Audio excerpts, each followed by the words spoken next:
back to my channel. I'm Liam. Much more positive week this week. Even though it didn't set the world on fire, it was 350 points better than last week. So it's a positive. 1819, round rank of under 10 in the actually four figures for the first time in a while, and dropped 1,000 spots to 10,600. It doesn't look very good on the screen, but hopefully it's a step in the right direction. We can bang out next week's bye and then hopefully have a good run home. A few interesting week, a few weird scores in there. Start off with most surprising of all, Tommy Highmore was 110. It was hilarious. Wasn't having the best week to start off with, and then he comes out with this. He had nearly 50 to quarter time. Like, what the hell's happened here? Seen a few messages, people trading him because he's averaging about 25 in the previous couple of weeks. With his bike next week, he's put up his cash generation nicely, and will be certainly held over the next few weeks. Very pleased. Certainly won't be played on field again, but if you can perform like half that, I'll take a solid another 100k from him and then trade him out later on.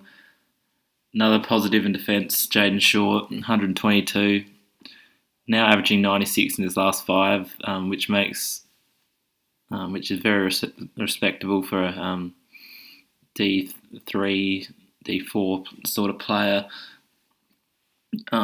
Just racked it up. Optus Stadium defenders seem to like that with big ground, open spaces, and he just seemed to rack up. Had a very dominant second half. It was only on about 50 odd at half, I can recall, and then just absolutely racked it up late game when West Coast started to dominate. Most of his possessions weren't overly effective in the end in that last quarter, but doesn't need to be in AFL Fantasy.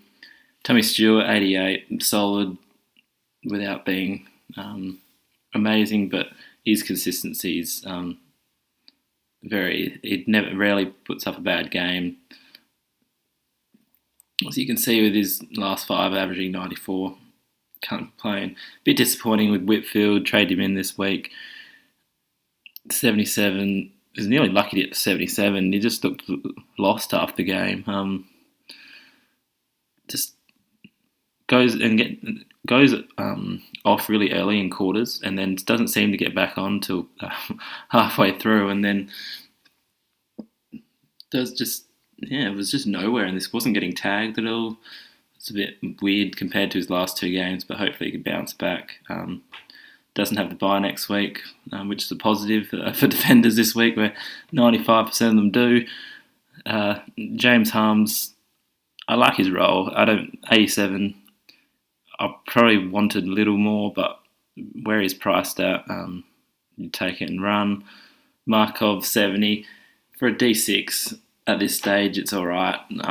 There's so many more problems in my team that he doesn't go yet. And plays next week, which is always advantage. Onto the mids. Duncan was disappointing on Thursday night.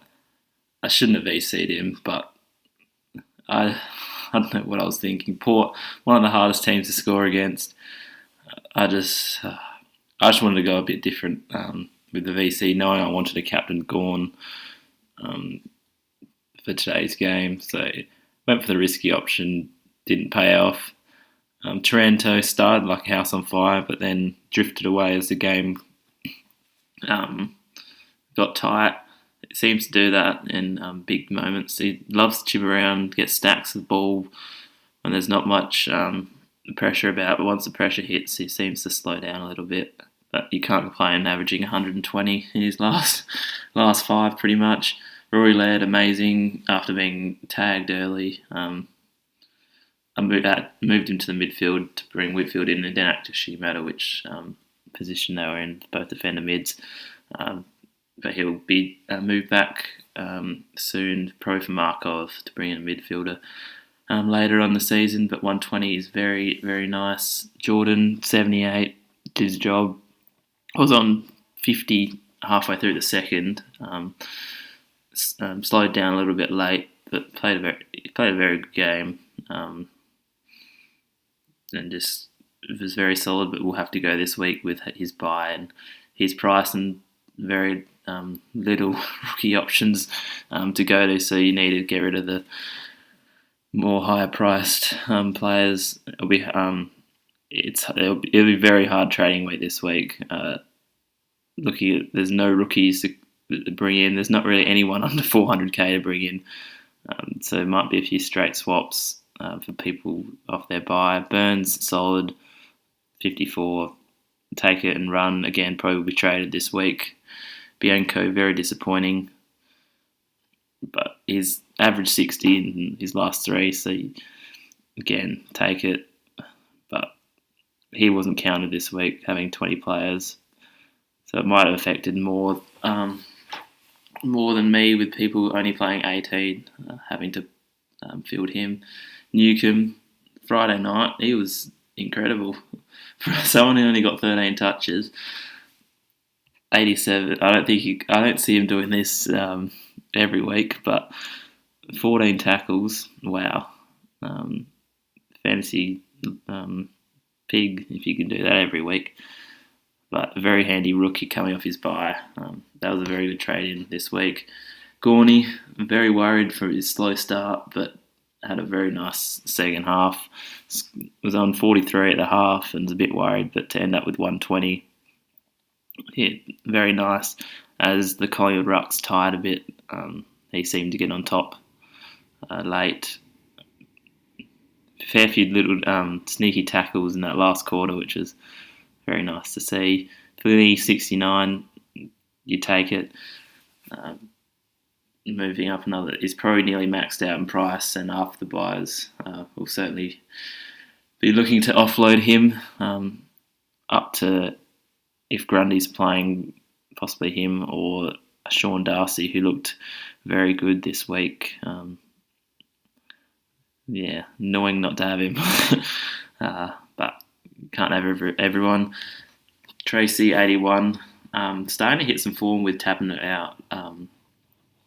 And he's probably one of their key targets up forwards, getting a lot of entries and has kicked a few snags over the last few weeks. It's just very handy price rises. Couldn't utilise him this week as I needed a ruck forward. I played Tilthorpe over him, but you just take the cash generation and run. Zeeble hasn't hit the straps of early season, but still 91 is very good for a top 6 forward, and it's still averaging 95 in his last 5, so you can't complain about that. Aaron Hall, incredible, shook off the tag early. I don't even know if he was being tagged, but very slow start, but he had 120 in his last 3 quarters. Absolute gun. Just loves handball receive, straight back, 5 points. Chip mark, get it back, another 9 points. Just seems to rack it up, and one of the probably best trade-ins this season, averaging 123 in his last 5. Amazing. Kelly, another one in that game. Popular trade-in this week, coming off his bye, and rewarded owners with a very handy 150. Again, like holes everywhere, nearly 40 touches, a few handy little tackles. I don't like those. Just a hand on the jump, just a little hand on the jumper, and a guy kicks it to the forward line, and they get a tackle. Kelly and loves doing that. There's a few other mids in the same boat. Dusty does it. Just a little grab or just a little push, and the stats love to reward it, but that didn't have an effect on him scoring. Having an amazing game. Heaney, absolutely crap. That's the only way I can explain it. Got sucked in. Yeah, he does it every year. Has a good score. People bring him in, and then get this. This is the first year I actually got sucked in. It's actually benefited me in the last couple of years with people being sucked in. And this year I was the one that didn't listen to my previous experience, and I'm now reaping the terrible rewards. Rowe, 53, was solid, but didn't have to count his score. He will certainly be traded this week. Tilthorpe, nice 68. Handy last quarter, scored about 30 in the last. Moves up his price 13k, but probably has to be traded this week with so many players on this buy. But he did his job. He got maybe about 75, 80k, and I wasn't expecting him to do this, but provided some handy cover for when Flynn didn't play during the season. That would just say thanks and see you next week. Roses, this was a terrible trade-in. I should have brought, after the Reeves incident, I was like, I need another player for next week. Surely he goes 45 and I don't see him playing next week. Not going to make any cash. He's just going to sit at my bench for the rest of the season. So my trade-ins were pretty terrible this week, but still scored alright. So that's my round 13 review.